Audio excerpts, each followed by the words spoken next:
Hello everyone. Today I'm going to continue on the economic challenges Nigeria has been facing. And majorly I'm going to be focusing on mismanagement of resources and corruption. Nigeria were greatly blessed. We're greatly blessed with resources and a lot of natural gains. A lot of things that can help our economy to move to a better height. And one of the reasons why Nigeria is still the way it is has been the mismanagement and corruption that has happened over time. So this video is going to help us to be able to see how we can overcome these challenges. Mismanagement of resources and corruption means we need to overcome these challenges to be able to reach a higher level in Nigeria. And I hope we are all ready to participate in making the country better. So I'm going to start with the mismanagement of resources. Nigeria has limited resources, and that's why it's important that those resources are appropriated in the right way. But unfortunately, that has not been the case. Over the years, we've seen resources being mismanaged. Government expenditure is eating up resources that should go for infrastructure. We have a lot of ministries, agencies that are not supposed to be in place today in Nigeria. So money is spent on establishing these agencies, spending for them, maintaining them. Meanwhile, they're not really adding benefits, value to the society. And in that process, resources are not being managed properly. With limited resources we have to utilize everything that we have in a way that will bring prosperity to Nigeria and not just to enrich a few people.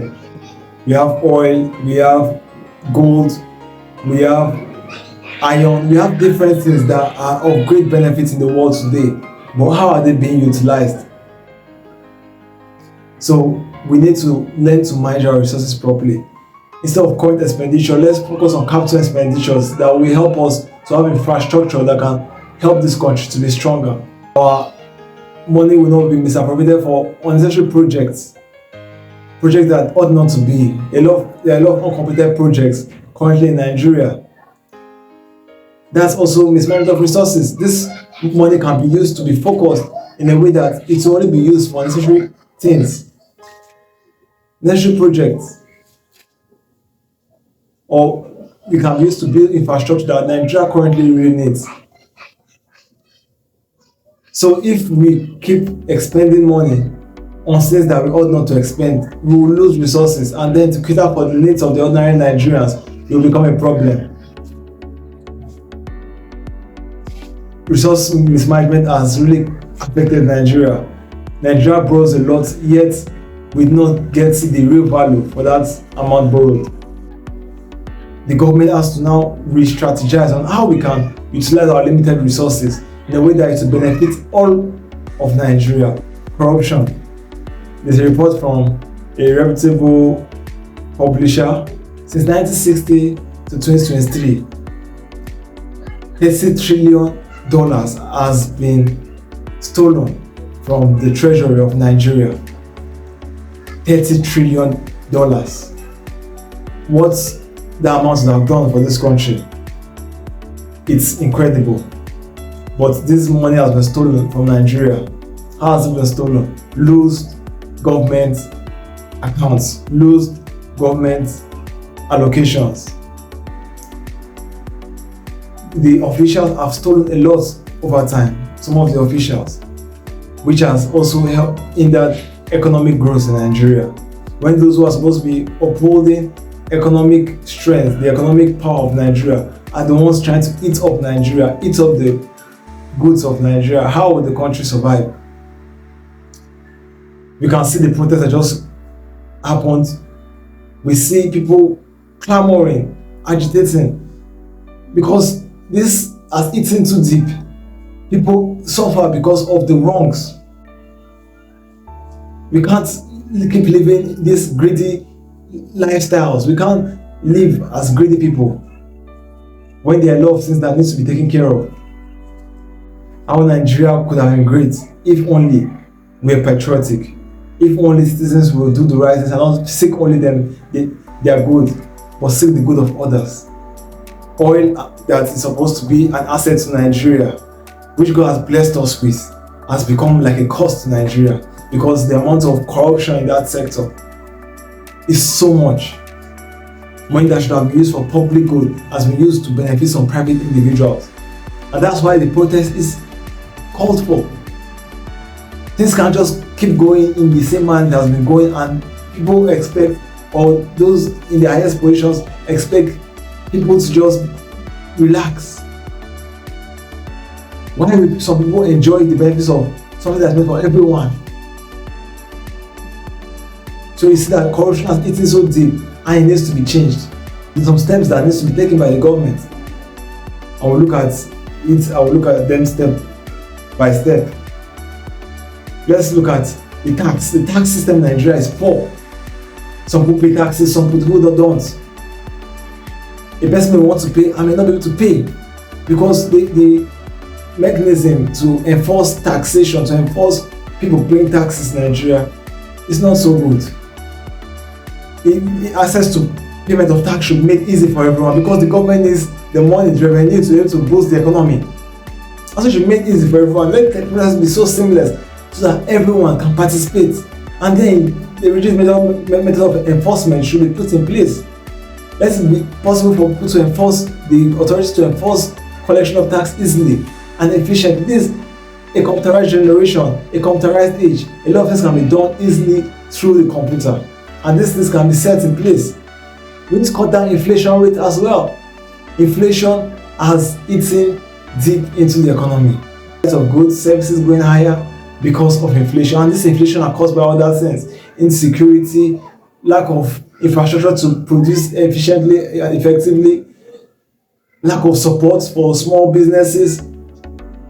These things are caused by other things. So the government needs to now make policies that will cut down inflation, help the citizens to do better. We also look at the exchange rate.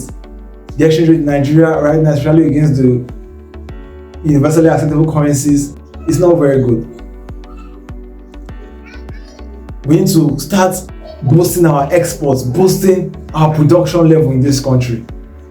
We need to boost this production so that we as well can compete on the international level. We can't keep depending on imports and think that things will become better.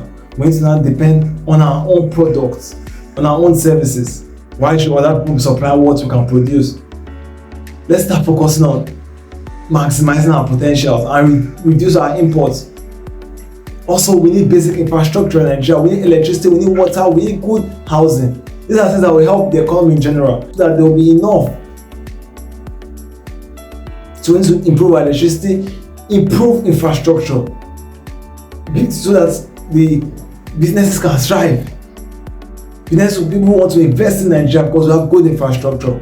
So the government and individuals need to now be focused on helping the infrastructure of Nigeria, making Nigeria a better place. Also, the security, the welfare of security members need to be improved. Those in the security sector need to get good welfare, good pays for what they do. And then we need adequate security, enough security on ground. But this will be encouraged when the welfare of security operators are taken care of. These are things that the government needs to look into to help the country. It's time to cut down on unnecessary things and start focusing on things that we need to focus on. It's not too late for Nigeria to recover, but we all have to work towards it. Security will be improved by the alleviation of poverty, because poverty causes insecurity as well. When you talk of poverty, education as well. The education level, there should be free education to an extent to those who need it. I said Nigeria needs to be run like a company. In a company, there are shareholders. If the company makes losses, the shareholders make losses. If the company makes profit, the shareholders make profit. Those in the authority, those who have been elected, who have been appointed, should be like that. When the country is not doing well, they should be willing to sacrifice. They're willing to cut their pays, cut their allowances in order to help the country to do better. When the country is doing well, they can have more benefits, which will be transparent so that everyone can know that these are the benefits they enjoy, and if it's fair. We need to change this mindset. Those who are going to be leaders, we need to change it. We are all leaders, and we elect some people to be up there. It's time for us to make a drastic change so that Nigeria can reach its full potential.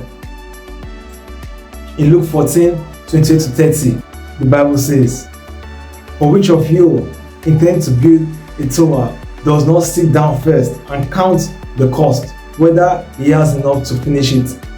Lest after he has laid the foundation and is not able to finish, all who see it begin to mock him, saying, "This man began to build and was not able to finish."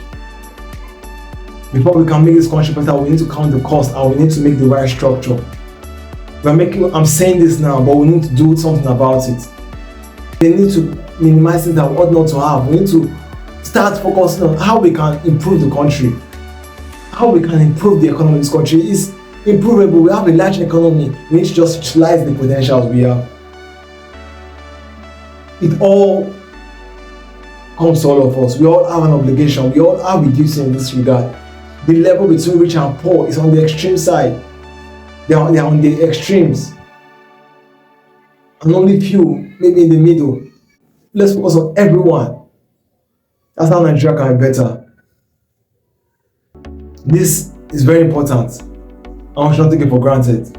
Nigeria can be better. You have your role to play.